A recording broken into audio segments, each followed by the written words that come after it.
Eliott and Nina. But Are you in one of those like circular pod places right now? what? It just No, I'm in the gym. I mean, the Apollo 21 album cover chair right now. oh, dope. Ah, okay. Very cool. The Paul Werner, no, Werner Panton. I'm sorry, I fucked up my name. Werner Panton, Living Tower. Yeah, I'm sitting in it right now. This is where I do all like my FaceTime calls. My laptop died, so I'm on my phone. Oh, It's all nice. good. It's a great background. That's Okay, great. key for good FaceTime calls. Yeah. All right, we are here at the Cookout with none other than Steve Lacy. Welcome. Now, this is your first time here, so we only have one rule, and that is that you have to bring a dish to the Cookout. So what is your favorite dish that you want to bring for everybody to enjoy? And if you can cook, it's a bonus. But if not, there's no pressure. Uh, Yeah.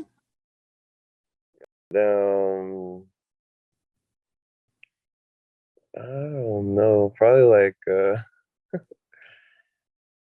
what am I bringing? What's already there? There's lots of mac and That's cheese. that's a critical part of bringing something to Cookout. I need to know what's there. True. There's a lot of carbs, so I mean, We don't have much dessert. we don't have a lot of dessert stuff Oh, or we did beverages. dessert? We could use beverages too. Well, okay, for beverages, I'm definitely gonna bring some Spindrift Okay. Okay. because we love Spindrift. And I think I'm gonna go ahead and bring you guys a red velvet cake. Mm, Now it hits love the that. spot. Yeah. Well, we want to congratulate you on all the success that Bad Habit is having, and congratulate you on the album Gemini Rights coming out. Just wondering, why is Bad Habit slapping so hard? Like, why is everybody Man, I taking to was this jail? I was hoping to ask you, and I don't know. Are you surprised by the reaction? No, I knew it was fire, but I didn't know it was that fire like that. I didn't know the world was gonna think I was fire. So it made me think I tapped into humanity, and that feels good. Yeah. Like instead of going further from people, I became people. Instead of thinking like, and I wrote about this in my Apple like bio, but it was like about like just deleting the barrier between like people and me when there was always this question of like, so did you have pressure of if people would like it? And I was just like, why is there a separation? Like, I'm a person, like I am a part of that group of people, so what can I write about that we all experience? And that's relationships. There's no amount of money you can have, or there's no amount of accomplishments that you could get that will make you better at this than anyone else. So I was like, I think that's what makes us all people, so let's just write about that stuff. And that was my mindset with it, and now here we are. Eve, I'm on a call. Sorry, y'all. Okay. All good. My friend just came with some matchas, and she's being a protective little girl. Of course. That's great though. Speaking of, well, in order to write about those things, you need to be vulnerable, right? People need to feel the vulnerability to have those types of connections. Is that easy for you to do outside of writing your music? Like, oh yeah, I'm very. I wear my heart on my whole outfit. okay. Yeah. Yeah, I can't really hide the way I feel. So I'm a pretty vulnerable person, I think, and I think that makes me very protective of, what's around me and stuff like that. No, for sure. It's real.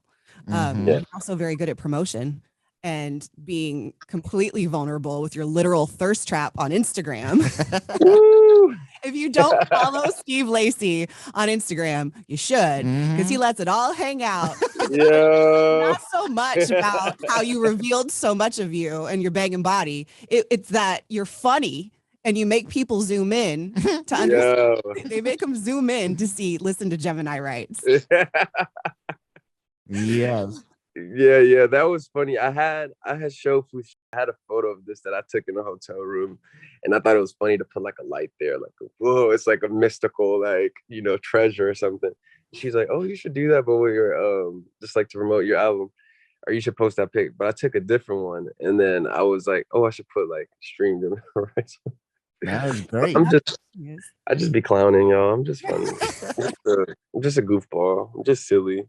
Oh no, No, we we love it. picked up on it. And I think that's what makes you even more fun. Absolutely. Something else that was fun, or at least looked fun on the grams. Your night out with Kanye and Lil Uzi Vert. And you all got matching tattoos. Oh yeah, that was fun. What was so special about that night that was like, yo, we got to get tattoos tonight? Whose idea was it? And Why? also, can we see it? Is it real? Or were these henna tattoos? There it is. There it is. It's real. No, it was just a random time. You know, we were just hanging out, shooting the glasses, the Yeezy, the new glasses. And we were all just hanging out. It was like a group of us, a couple friends, and my friend Mez, she was there. She was shooting. She was there as a model, and she had her tattoo equipment set up. I'm like, oh, getting tatted and stuff. And so Uzi had this idea of he wants to get like I Can't Die like on his hand. And then we were talking about that. And then what Uzi was like, yeah, we here forever technically. And then we were like, oh, that's it. And then we were like, let's just get that. And then yeah, it was Jay's idea to do the techniques font on technically. And then the We Here Forever is just friends handwriting, but it was just super in the moment, you know. I think you're so casual. It's like, yo, we got people ready to tattoo. Let's go. Yeah. It's special though. It's special. Yeah. Getting a little bit deeper with you for a second. Now, we've heard, if you don't know, Steve Lacy has a huge resume. So before Bad Habit came out, you've been doing all kinds of things. And we heard you were producing on your iPhone. And do you still ever do that just for like nostalgia? Nah. We upgraded. Yeah. Yeah. Actually, this is the first album I made in the studio, and now I'm like spoiled. Like I can't even work at home anymore. It's bad. That's great. But also, and this I thought was really cool because a lot of people always think that they can do their things by themselves. And I heard that it wasn't until you decided to ask for help, and I think it was Tyler, the creator. I was reading a story about you and it said that, and it really stuck out because not a lot of people are willing to ask for help. How did that turn everything around for you? It just opened me up to just a different perspective. Like sometimes, you know, you can have something that's good, but you're too in it, you know, you're too close to it to see how it could be perceived from someone else, you know. So I think it was really, I give Fouché a lot of credit for just coming in and just freeing me of that. Like I felt like I was in like a cage, like I was just too engulfed in my ideas. And I'm like, it all sounds the same. It's all, you know. She was like, yo, it's just like, and then I was just like, I don't know what this is gonna be. Da, da, da. And I was just in a super spiral of just like doubt and like, you know. And Fouché was like, okay, let's calm down. You're fine. You've done this and that. You're Steve. Da, da, da. And she was just uplifting me, and you know, we just started just to have a beautiful like friendship and just like writing these songs. Like some days we would just be like just laughing, like we would like just be joking, just like roasting and just laughing. And you know, that was a part of the process, you know. Like maybe we didn't write that day, but that was a part of, you know, that was work that day, you know. But that was super important to find collaborators to make it bigger, you know, because I feel like I hit that wall of the things I can do on my own, you know. And I just wanted more perspectives, and you know, yeah, super important for this album. Yeah. So like a lot of people don't know that you had that long catalog and working with those other people before you start doing your solo stuff. Something else they might not have known is that you're an awesome guitar player, but it kind of started with you playing Guitar Hero. Now I had the same thought because I played Guitar Hero a lot. I was like, I should just play real guitar. Didn't really work out for me, but how was that transition for you to playing the game to like becoming an actual legit guitarist? Well, the thing about it is like I was obsessed. I mean, I'm still obsessed with the guitar. So the game for me, it just made me like literally obsessed with this thing. I was just like, I just wanted to touch it, like that type of thing. Like literally just like going to the music store and just being like, just looking at all of them and just like, it was like I was like a fan of these. Like guitars were like my hero, like literally. Perfect. And Yes. yeah, when I started playing it, I was just like, it feels like second nature, yeah, I was literally just obsessed. Like even now, when people ask me, how did you do this or da, da, da, I was like, you got to be obsessed with it. If you're not obsessed with it, put it down. And I think that goes for any career path, any passion. Like if you're not obsessed with it, like nothing's gonna teach you more than your obsession with it. And enjoy it, because if you're being obsessed, Yeah, like you that's what don't I'm saying. even Like, yeah, like I am obsessed with like making music, like chords and producing and writing. Like I love it. Yeah. I mean, these are words to live by, though. Be Absolutely. obsessed in a safe way.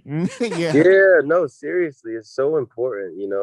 It's important to have passion, to care about something, and just like what you're doing, love it. Well, it shows. Mhm. The album is called Gemini Rights, and you do reference being a Gemini more than once in the album. Yeah. So I'm going to assume you're a horoscope believer. And we talked about this on the air because I check mine every single day. But is there something that you've heard in a horoscope or about Geminis that made you believe it, or paranoid, or what was it? Is there something that it made you believe that you didn't already? Nah. It's like light with me. I feel like the way that I do horoscopes is like by like patterns of people that I see rather than like words of things that I read of like generalization. So for instance, like there could be a sign, let's say like a Leo. And if there isn't enough experience, you look at that. I didn't even knew that. I didn't even know that. That's a sign. So I would look at like all the Leos I know and then look at similar traits. And I'm like, okay. So okay. Oh, okay. I see this is that. So that's kind of how I do the horoscope. So with Gemini stuff, I'm like, okay, I can kind of see the thread of like, Gemini things. The wild Gemini things. Yeah, No, I love Gemini. Yeah, we're fun. For sure. Well, that's awesome. Steve Lacy, you got to check out his song if you haven't already. Bad Habit, the album Gemini Rights. Everything's so good. Like the music's so good that people who aren't into your music pretend to be into your music to impress other people. That's how good level the music is on right now. Yo, I know. I've been seeing that. That's crazy. Yeah. I'm getting people like girls. That's what I'm saying. You like a matchmaker by default. I love it. Yo, we making babies, man. Baby making music, man. Let's go. The kids are gonna come up to you later. Steve, you helped make me. Thank you. Right. You're the reason I'm here. Well, thank you so much for hanging out with us here at the Cookout, and come back anytime, man. Awesome. I appreciate you guys.